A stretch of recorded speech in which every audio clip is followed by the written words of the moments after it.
Every gilded cage is built with walls of comfort. The only question is what you're paying for them.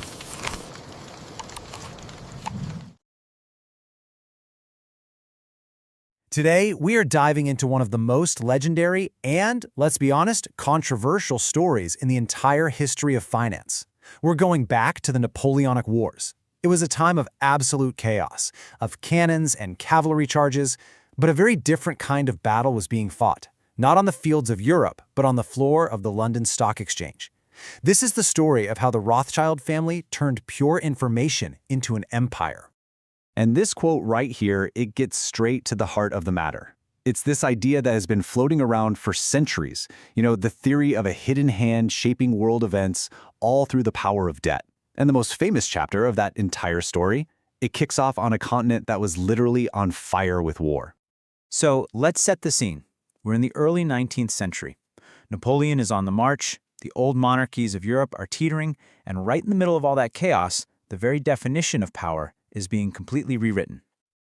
For more than 20 years, Europe was just locked in this state of near constant warfare. Can you imagine the strain that put on national treasuries? It was colossal. Kings, governments, they were all desperate for cash to fund their armies. And that created this massive, unprecedented opportunity for anyone who could provide that cash.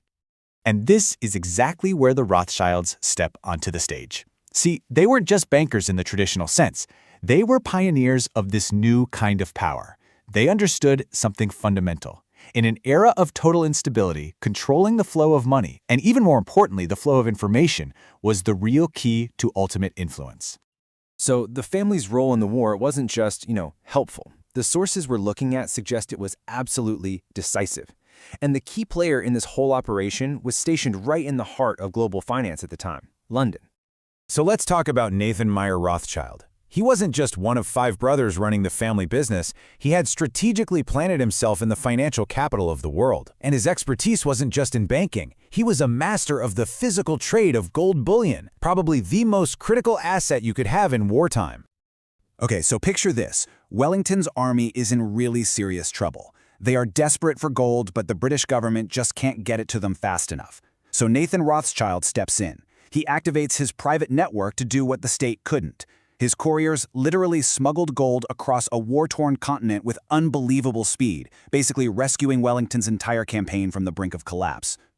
But here's the real kicker. That courier system, it had a dual purpose. It wasn't just for moving gold. It was a private intelligence network, one that was faster and way more reliable than any government had at the time. And this information network, well, it would turn out to be their ultimate weapon.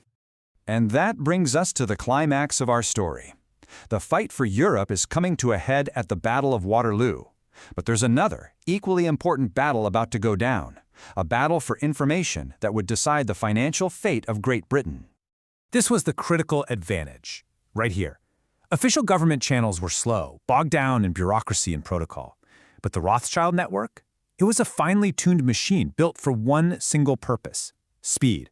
Their agents didn't follow protocol. Their only job was to get the news to Nathan first, period. And they did it. As the smoke was still clearing over the fields of Waterloo, a Rothschild agent was already racing for the English Channel. He had it, the piece of news that would decide the fate of nations and fortunes. So here we are, the pivotal moment. Nathan Rothschild is armed with the single most valuable piece of information on the entire planet. What's his next move? He didn't say a single word. The legend says he just took his usual spot on the stock exchange floor, and he began to sell. Not just anything either. He started dumping his massive holdings of British government bonds. The whole market, which watched his every move, drew the only conclusion it could. Wellington had lost. Napoleon had won.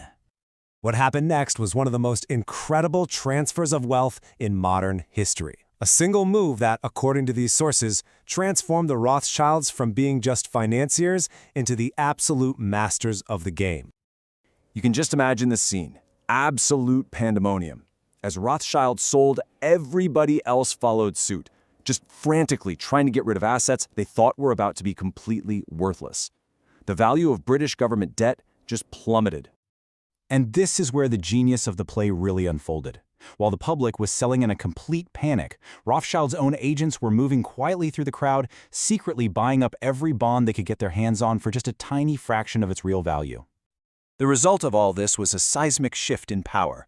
The British government, once a borrower, was now deeply indebted to a single family. The Bank of England, once a partner, was now supposedly under their control. In one day, the Rothschilds had gone from being financiers to the masters of the British economy. A day later, the official news finally rolls in. Wellington was victorious. The market just explodes, and the value of all those government bonds they'd bought for pennies shoots through the roof. With one single move, the Rothschilds had used their information advantage not just to make a fortune, but to gain incredible leverage over the entire British state. You see, the story of Waterloo is way more than just history. It's a timeless lesson that controlling information is one of the ultimate forms of power. That was true with couriers on horseback back in 1815, and it really forces us to ask a critical question today. In our age of algorithms and instant communication, who holds that informational advantage now? And what invisible battles are being won and lost not with armies, but with our data?